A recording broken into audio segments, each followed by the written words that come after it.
আমাদের সমাজ ব্যবস্থায় প্রায়ই বিভিন্ন সাংসারিক দ্বন্দ্ব সংঘাত চোখে পড়ে।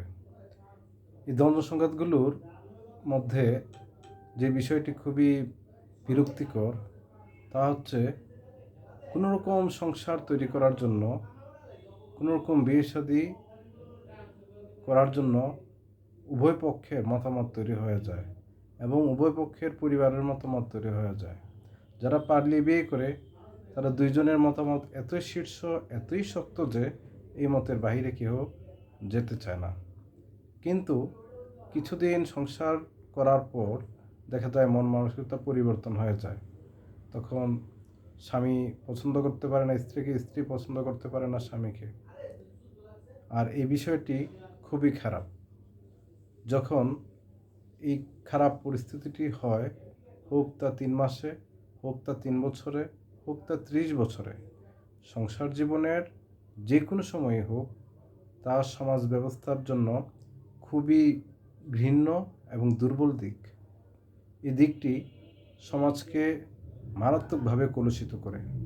কেননা সে পরিবার দ্বারা সমাজের আশেপাশের বেশ কয়েকটি পরিবার খারাপ কিছু দেখে এবং খারাপ কিছু শিখে।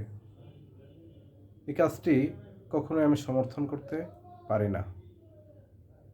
বিয়ে শুধু করলেই হবে না, যারা বিয়ে করেন বা বিয়েতে রাজি হন, সবার আগে এই সক্ষমতা অর্জন করবেন যে যেন আপনারা সংসারটি পরিচালনা করতে পারেন। আপনাদের সংসারে যে সন্তানাদির জন্ম হবে, সেই সন্তানাদি যেন সুন্দর একটি পরিবার পায়, সুন্দর একটি সমাজ পায়। আপনাদের ভুলে সমাজটি যেন কখনো নষ্ট না হয়। সেই সক্ষমতার জন্য হয় পুরুষ স্বাবলম্বী, না হয় মহিলা স্বাবলম্বী, এই দুইজনের একজন বা উভয়ই স্বাবলম্বী হয়ে তারপর বিবাহের সিদ্ধান্ত নেবেন। মনে রাখবেন, পরিবার একটি প্রতিষ্ঠান যেখানে দুইজন ব্যক্তির যৌথ এবং একমত হওয়ার পর একটি সিদ্ধান্ত গ্রহণ করা হয় এবং সেই সিদ্ধান্তের পর ভবিষ্যৎ প্রজন্মের আগমন ঘটে এবং সমসাময়িক আশপাশের সমাজ ব্যবস্থার একটি প্রতিচ্ছবি তৈরি হয়। সেই প্রতিচ্ছবিটি যদি হয় ন্যাক্কারজনক, ঘৃণ্য, তাহলে সেটি সব ক্ষেত্রে ঘৃণ্য। আর এই ঘৃণ্য কাজটি থেকে সবাই দূরে থাকবেন।